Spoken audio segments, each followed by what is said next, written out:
Hello students, अभी तक हमने जो कुछ स्टडी किया है उससे रिलेटेड हम आज न्यूमेरिकल सॉल्व करेंगे। ठीक है, अब देखिए आपने स्टडी किया था मैग्नेटिक फ्लक्स के बारे में। ठीक है, जो कि होता है हमारा बी ए कॉस थीटा। ठीक है, या बी डॉट ए हम जिसको बोलते हैं। फाइन, अब देखो इससे रिलेटेड हम क्या है कुछ न्यूमेरिकल्स करते हैं जो आपको मतलब इजी ही है, लेकिन आपको फिर भी पता होना चाहिए कि हमें कैसे सॉल्व करना है। ठीक है, तो अगर हम फर्स्ट न्यूमेरिकल करें बी डॉट ए या बी ए कॉस थीटा। ठीक है, आपको पता है, ये हमने पढ़ा हुआ है। अब देखो आपको क्या करना है, क्वेश्चन फर्स्ट में मैग्नेटिक फ्लक्स की वैल्यू कैलकुलेट करनी है। ठीक है, sorry you have to, magnetic flux आपको ऑलरेडी गिवन है। मैग्नेटिक फ्लक्स की वैल्यू गिवन है 5t³ plus 4t square plus 2t minus 5। ठीक है, ये आपको ऑलरेडी गिवन है फ्लक्स की वैल्यू। आपको क्या कैलकुलेट करना है, इंड्यूस्ड ईएमएफ। ठीक है, मैग्नीट्यूड ऑफ इंड्यूस्ड ईएमएफ, और आपको क्या करना है, इंड्यूस्ड करंट। फाइन, आपको इन दोनों चीजों की वैल्यू कैलकुलेट करनी है, लेकिन कब, at t equals to 2 second पर। ठीक है, और रेजिस्टेंस की वैल्यू गिवन है आपको 5 ओम। फाइन, अब देखो इंड्यूस्ड ईएमएफ की अगर हम बात करें तो हमने मैग्नीट्यूड ऑफ इंड्यूस्ड ईएमएफ हमने कैलकुलेट किया था d∅/dt। इंस्टेंटेनियस की हम बात करेंगे क्योंकि हमारे पास क्या है 2 सेकेंड पर पूछा गया है। ठीक है, तो हम क्या करेंगे, जो हमें इक्वेशन दी हुई है फाई की वैल्यू, उसको हम क्या करेंगे, डिफ्रेंशिएट कर देंगे। d∅/dt 5t³ plus 4t square plus 2t minus 5। ठीक है, अब डिफ्रेंसिएशन आपको आता है तो क्या हो जाएगा, 15t square plus 8t plus 2। अब t की वैल्यू हम पुट कर देंगे क्या, t इक्वल्स टू 2 सेकेंड। तो हमारे पास क्या हो जाएगा, 460 प्लस 16 प्लस 2। तो आपके पास जो वैल्यू आएगी वो क्या आएगी, 878। ठीक है, वोल्ट क्या आ जाएगी आपकी, 78 वोल्ट वैल्यू आ जाएगी, क्योंकि ईएमएफ आपको पता है कि हम वोल्ट में ही कैलकुलेट करते हैं। उसके बाद अगर हम करंट की बात करते हैं तो करंट क्या होता है, I equals to V/R। That means induced EMF upon resistance जो आपके पास केवन है। तो इंड्यूस्ड ईएमएफ कितना है, 78, और रेजिस्टेंस कितना है, 5 ओम। तो आपके पास कितनी वैल्यू आ जाएगी, जब भी आप सॉल्व करेंगे तो 15.6 एम्पियर। ठीक है, तो जब आप सॉल्व करेंगे तो आपके पास ये वैल्यू आ जाएगी। तो अगर आपके पास इस तरीके से इक्वेशन गिवन है तो आपको कैसे कैलकुलेट करना है, सिंपल d∅/dt लगाकर। ठीक है, दूसरा किस तरीके का क्वेश्चन हो सकता है आपके पास, देखो आपको क्या बोला है, उसमें आपको बेटा देखना पड़ेगा, क्योंकि आप क्या करना है, d∅/dt दैट मीन्स चेंज। अब वो चेंज हम कैसे निकाल सकते हैं, डायरेक्ट निकाल सकते हैं या हमारे पास कुछ और लॉजिक भी लगा सकते हैं। ठीक है, अब अगर इक्वेशन नहीं गिवन होगी तो उस कंडीशन में देखो क्वेश्चन किस तरीके से पूछा जाएगा। आपके पास एक स्क्वायर लूप है, ठीक है, जो कि 10 सेंटीमीटर की साइड गिवन है। फाइन, और इसका जो रेजिस्टेंस है वो है 0.7 ओम। ठीक है, ये क्या है, आपका ईस्ट वेस्ट प्लेन में लाई कर रहा है, ईस्ट वेस्ट, दैट मीन्स इसी तरीके से लाई कर रहा है आपका ईस्ट वेस्ट प्लेन, इसी तरीके से लाई कर रहा है।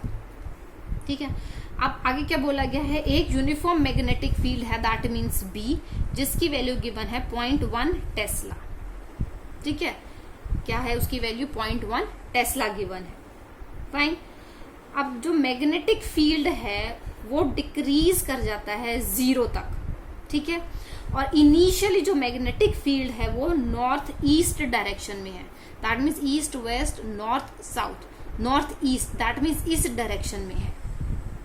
फाइन, तो इसका मतलब ये अगर आपका लूप इस तरीके से, ठीक है, कुछ इमेजिन कर सकते हो, क्योंकि देखो इसमें एंगल के लिए आपको थोड़ा सा 3D का कंसेप्ट देखना पड़ेगा अपना, कि आपको इमेजिन करना पड़ेगा कि कैसे है। फाइन, तो अब देखो आपको क्या करना है, मैग्नेटिक फील्ड क्या है, डिक्रीज करके 0 तक आ जाता है। फाइन, तो कितने टाइम में आ रहा है वो, t आपको दिया हुआ है 0.7 सेकेंड। तो आपको क्या करना है, वही इंड्यूस्ड ईएमएफ निकालना है और करंट निकालनी है। अब देखो यहाँ पर तो आपको इक्वेशन की फॉर्म में गिवन था, यहाँ पर आपको एक डाटा गिवन है। ठीक है, अब देखो b गिवन है आपको, तो अब फाई क्या होता है आपका, बी ए तो इसका मतलब पहले तो आपको फाई निकालना पड़ेगा, और बी ए बी क्या, कॉस थीटा, तो कॉस थीटा भी आपको देखना पड़ेगा। बी क्या गिवन है आपको, 0.1 गिवन है, 0.1 टेस्ला। एरिया, एरिया क्या है आपका, स्क्वायर का एरिया हो जाएगा, सेंटीमीटर में है, आपको इसको मीटर में कन्वर्ट करना पड़ेगा, ठीक है। तो क्या आ जाएगा इसका 0.1 स्क्वायर, है ना, क्योंकि सेंटीमीटर को मीटर में करेंगे, 10 सेंटीमीटर इक्वल्स टू 0.1 मीटर, और इसका आप स्क्वायर कर देंगे। और कॉस थीटा, कॉस, अब देखो थीटा क्या है, ये प्लेन है और ये, तो इसका जो प्लेन ऑफ सरफेस है वो कितना एंगल बनाएगा, इसका एरिया वेक्टर जो है 45 का एंगल बनाएगा इसका। तो आपके पास क्या हो जाएगा थीटा 45 की वैल्यू आपको पता है क्या होती है, 1/√2। तो हम क्या करेंगे, इसको सॉल्व कर लेंगे, तो आपके पास कुछ भी वैल्यू आएगी, ये आ जाएगी पहले तो 0.001/√2। अब √2 की वैल्यू अगर गिवन है तो आप वो पुट कर लें, अदरवाइज आप सिंपली इसको लिख दें 10⁻³ ठीक है। तो ये क्या आ जाएगी आपकी वैल्यू आ जाएगी जब आप इसको सॉल्व करेंगे। अब देखो ये तो आपको फ्लक्स पता लग गया। अब देखो इसने बोला है फ्लक्स, ये तो वैल्यू कब आ गई है, इनिशियल वैल्यू आ गई है, ठीक है। अब देखो फ्लक्स क्या कर रहा है, डिक्रीज कर रहा है, कब तक, 0 तक जाकर, ठीक है, डिक्रीज कर जाता है 0 तक जाकर। और कितनी देर में डिक्रीज कर जाता है 0 तक जाकर, 0.7 सेकेंड में, ठीक है। तो अब आपके पास क्या होता है, देखो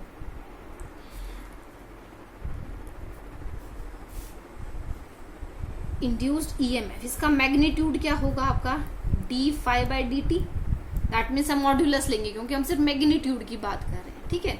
तो d∅dt, अब देखो d∅dt को हम और क्या लिख सकते हैं, चेंज है ये हमारा विद रिस्पेक्ट टू टाइम, तो चेंज को हम क्या लिख सकते हैं, final value minus initial value divided by आपका टाइम टेकन जो है। तो हम इसको यहाँ इस तरीके से भी सॉल्व कर सकते हैं। तो फाइनल वैल्यू क्या हो जाएगी आपकी, डिक्रीज करके कहाँ तक जा रहा है, 0 तक जा रहा है, माइनस यहाँ पर क्या है 10⁻³ डिवाइडेड बाय √2, और हमें क्या लेना है इसका मैग्नीट्यूड डिवाइडेड बाय 0.7, ठीक है, डिवाइडेड बाय जो हमारे पास टाइम है कि कितने टाइम में जाकर वो 0 हो रही है, 0.7 सेकेंड में 0 हो रही है। तो हमारे पास जब हम इसको सॉल्व करेंगे तो यहाँ से क्या आ जाएगा हमारा मैग्नीट्यूड, किसका आ जाएगा, ईएमएफ का मैग्नीट्यूड। अब ई आ गया तो हम आई निकाल सकते हैं, आई इक्वल्स टू V/R,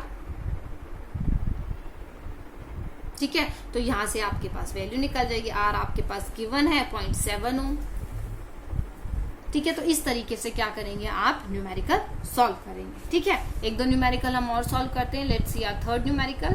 देखिए नेक्स्ट न्यूमेरिकल में क्या गिवन है, आपके पास एक कॉइल है जिसका डायामीटर, ठीक है, जिसका डायामीटर एवरेज आपको गिवन है 0.02 मीटर, ठीक है। अब जो ये कॉइल है ये परपेंडिकुलरली प्लेस्ड है, ठीक है, perpendicular, that means theta equals to 90 degree, perpendicular है। तो कॉस थीटा कॉस 90 1, तो इससे का वैल्यू हट गई। अब देखो आगे क्या बोला गया है, परपेंडिकुलर रखा हुआ है, तो दैट मीन्स थीटा आपको पता लग गया। मैग्नेटिक फील्ड की वैल्यू इनिशियली आपको गिवन है 6000 टेस्ला, ठीक है। अब अगर इंड्यूस्ड ईएमएफ आपका 11 वोल्ट है, मतलब 11 वोल्ट का ईएमएफ इंड्यूस हो जाता है, और मैग्नेटिक फील्ड 6000 से चेंज हो गए, कितनी हो जाती है 9000 टेस्ला हो जाती है, सॉरी 1000 टेस्ला हो जाती है, कितनी 1000 टेस्ला हो जाती है। तो और कितने टाइम में हो जाती है ये 4 सेकेंड में, ठीक है, इन 4 सेकेंड्स। तो what you have to find, you have to find the number of turns in the loop, ठीक है, नंबर ऑफ टर्न्स। तो इसका मतलब ये कॉइल जो है इस पे और कितने वाउंड्स हैं आपको वो कैलकुलेट करना है। तो अब देखो यहाँ पर देखो कुछ भी नहीं करना, सिंपल फॉर्मूला है, phi equals to BA, area आप निकाल लेंगे यहाँ से, है ना, एरिया निकाल लें, πr², पाई, और ये क्या है आपको डायमीटर गिवन है, ठीक है, ये आपका डायमीटर गिवन है, डायमीटर है तो रेडियस निकाल लेंगे, तो 0.01² πr²। बी क्या है अब अगर हमें यहाँ पर क्या देखो, इंड्यूस्ड ईएमएफ गिवन है। इंड्यूस्ड ईएमएफ क्या होता है आपका, d phi by d t. तो that means D phi by d t, तो इसका मतलब चेंज, और चेंज क्या है, बी की टर्म्स में आएगा। तो आप देखो पहले तो यहां से देखो, phi equals to D phi की अगर हम वैल्यू निकालें तो हमारे पास क्या हो जाएगी, ए और B2 माइनस B1 या B1 माइनस B2, हमें चेंज देखना है क्योंकि हम यहाँ पे मैग्नीट्यूड की बात कर रहे हैं, ठीक है। और ये क्या है, D phi by D T value है ना, क्या है आपकी D phi by D T value है। तो ये देखो क्या है, ए बी, और यहाँ पर क्या आ जाएगा आपका डी टी। ये चीज समझ आई कि आपको क्या करना है, ठीक है। तो आप क्या करना है, ये फाई है, ये फाई है, तो आपको ये करना है डी, और ये फाई हो गया आपका, फाइन। अब देखो एरिया है आपको,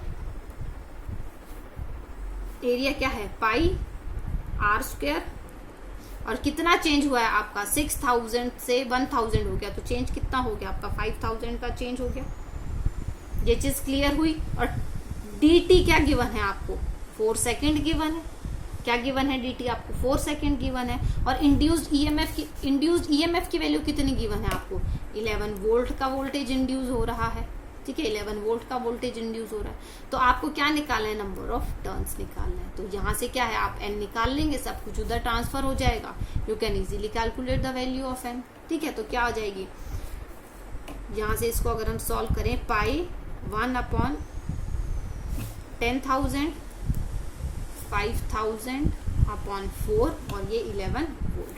तो यहाँ से देखो 30 से 30 कैंसल आउट, 5 2, तो ये क्या है 11 इंटू 8, और ये क्या है 22/7 इक्वल्स टू आपके नंबर ऑफ टर्न्स आ जाएंगे 11 2 2 4। तो 28 टर्न्स हैं आपके, कितने हैं आपके 28 टर्न्स हैं। तो आपके इस तरीके से न्यूमेरिकल्स हो सकते हैं, ठीक है। तो ये 3 तरीके के अलग अलग न्यूमेरिकल्स मैंने आपको बताए हैं। बेटा न्यूमेरिकल्स और भी तरीके के हो सकते हैं, आप तो वो बुक से आपको प्रैक्टिस करनी है, ठीक है। क्या करना है, आपको सिर्फ बुक से प्रैक्टिस करनी है उन सब चीजों के लिए, और आपको कोई डाउट रहता है तो आपको पूछना है। अब देखो एक लास्ट न्यूमेरिकल हम करते हैं, उसमें आपको क्या गिवन है, आपके पास एक सर्कुलर लूप है, ठीक है, सर्कुलर कॉइल है जिसका रेडियस हमें गिवन है 10 सेंटीमीटर, ठीक है। रेडियस क्या है आपके पास 10 सेंटीमीटर गिवन है। इसमें नंबर ऑफ टर्न्स आपको गिवन है 500। कितने टर्न्स गिवन है आपको, 500 टर्न्स गिवन है। उसके बाद इसका रेजिस्टेंस गिवन है 2 ओम, ठीक है, रेजिस्टेंस गिवन है आपको 2 ओम। बोला गया है कि ये जो कॉइल है, ठीक है, ये जो कॉइल है ये प्लेस्ड है कहाँ पर, अर्थ के मैग्नेटिक फील्ड में, और कैसे, वर्टिकल कंपोनेंट, ठीक है, सॉरी हॉरिजॉन्टल कंपोनेंट। तो हॉरिजॉन्टल कंपोनेंट इस तरीके से आ जाएगा। अब ये लूप क्या है, ये हमने सीधा बनाया, ये कुछ इस तरीके से होगा अगर हॉरिजॉन्टल कंपोनेंट है, इस तरीके से बन जाएगा, ठीक है। तो अब देखो बोला क्या गया है, what you have to do. अब ये जो कॉइल है हमने इसको क्या किया है, इसके वर्टिकल डायमीटर से, दैट मीन्स इस तरीके से हमने क्या किया, इसको रोटेट करा दिया 180 डिग्री पर। हमने क्या किया है, इसको वर्टिकल डायमीटर से 180 डिग्री पर रोटेट करा दिया, और कितने टाइम में, t इक्वल्स टू 0.25 सेकेंड्स में। कितने में, t इक्वल्स टू 0.25 सेकेंड में। अब आपको क्या करना है, मैग्नीट्यूड ऑफ ईएमएफ इंड्यूस्ड, और आपको क्या निकालना है, इंड्यूस्ड करंट। इन दोनों की वैल्यू कैलकुलेट करनी है आपको गिवन है कि जो हॉरिजॉन्टल कंपोनेंट है अर्थ का, उसकी वैल्यू है 3 into 10⁻⁻5 tesla. That means B की वैल्यू आपको गिवन है। फाइन, तो देखिए इसमें क्या है, सब कुछ वही गिवन है, N R B T E और आई की वैल्यू आपको निकालनी है। तो अब देखो आपके पास इसमें कोई इक्वेशन नहीं गिवन है, तो आपको क्या करना पड़ेगा, फाई की वैल्यू निकालनी पड़ेगी। फाई इक्वल्स टू क्या हो जाएगी, ए बी।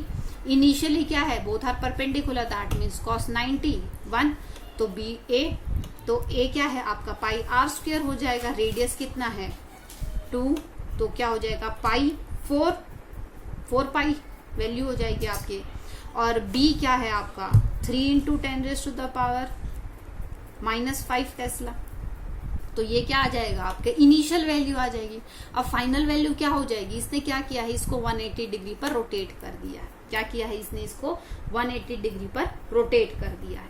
ठीक है, तो इसकी वैल्यू आप निकाल लेंगे। फाइन। तो अब देखो अगर इसने 180, ठीक है, तो हमारे पास क्या आ जाएगी 12। अब 180 डिग्री पर रोटेट कर देंगे तो आपको पता है cos 180 की क्या वैल्यू होती है, -1 होती है cos 180 की वैल्यू। तो इसका क्या है नेगेटिव वैल्यू आ जाएगी। ठीक है, अब देखिए यहाँ पर क्या था आपका एरिया हमने निकाल लिया था 4 पाई, रेडियस आपका 2 सेंटीमीटर गिवन है, वेट 10 सेंटीमीटर गिवन है। ठीक है, रेडियस क्या है आपका 10 सेंटीमीटर गिवन है। तो आपके पास यहाँ वैल्यू क्या आ जाएगी 10 सेंटीमीटर। ठीक है, तो आपके पास क्या आ जाएगा 3 पाई इंटू 10⁻⁻3। ये आपकी क्या है फाई की वैल्यू आ जाएगी। ठीक है, तो अब ये इसकी वैल्यू क्या हो जाएगी जो फाइनल वैल्यू होगी -3 पाई इंटू 10⁻⁻3 वैल्यू आ जाएगी इसकी। ठीक है, वेबर में होगी। तो अब क्या होगा आपका, जब हम इसको सॉल्व करेंगे तो आपके पास इनिशियल और फाइनल वैल्यू है आपके पास। तो इनिशियल माइनस फाइनल, तो या फाइनल माइनस इनिशियल, हमें तो सिर्फ मैग्नीट्यूड से मतलब है। तो आप क्या करेंगे दोनों को सब्ट्रैक्ट करेंगे। तो अब देखो अपोजिट साइन है तो सब्ट्रैक्ट करेंगे तो ऐड हो जाएंगे। तो क्या होगा आपके पास दोनों टर्म्स ऐड हो जाएंगी। ठीक है, तो आपके पास क्या वैल्यू आ जाएगी इनिशियल और final, that means D phi की वैल्यू आ जाएगी जब हम इन दोनों को ऐड अप करेंगे। और डी टी आपके पास क्या गिवन है 0.25 गिवन है। तो आप क्या करेंगे यहां से आपका क्या आ जाएगा इंड्यूस्ड ईएमएफ आ जाएगा, मतलब फाई आपकी इनिशियल वैल्यू माइनस फाई आपकी फाइनल वैल्यू, या फाई इनिशियल या कुछ भी कर सकते हैं आप, क्योंकि हमें सिर्फ मैग्नीट्यूड लेना है। और क्या आ जाएगा डी टी क्या है आपका 0.5 गिवन है। तो क्या करेंगे हम इसको सॉल्व कर लेंगे और हमारी वैल्यू आ जाएगी। ठीक है, तो बेटा इसी तरीके के न्यूमेरिकल्स आपको गिवन होंगे जो कि आपको सॉल्व करने हैं। ठीक है, और ध्यान रखना है कैलकुलेशंस का, यूनिट्स का। हो सकता है कि हम भूल जाएं यूनिट्स, बट उस चीज का आपको हमेशा ध्यान रखना है। ठीक है, यूनिट सेम होनी चाहिए, आपको कन्वर्जन्स पता होनी चाहिए, आपको फॉर्मूलेज अच्छे से याद होने चाहिए, और कैलकुलेशंस अच्छे से करनी चाहिए, नीट एंड क्लीन कैलकुलेशंस होनी चाहिए ताकि आप कंफ्यूज ना हो, कोई टर्म मिस ना हो। ठीक है, thank you students, that's all for today.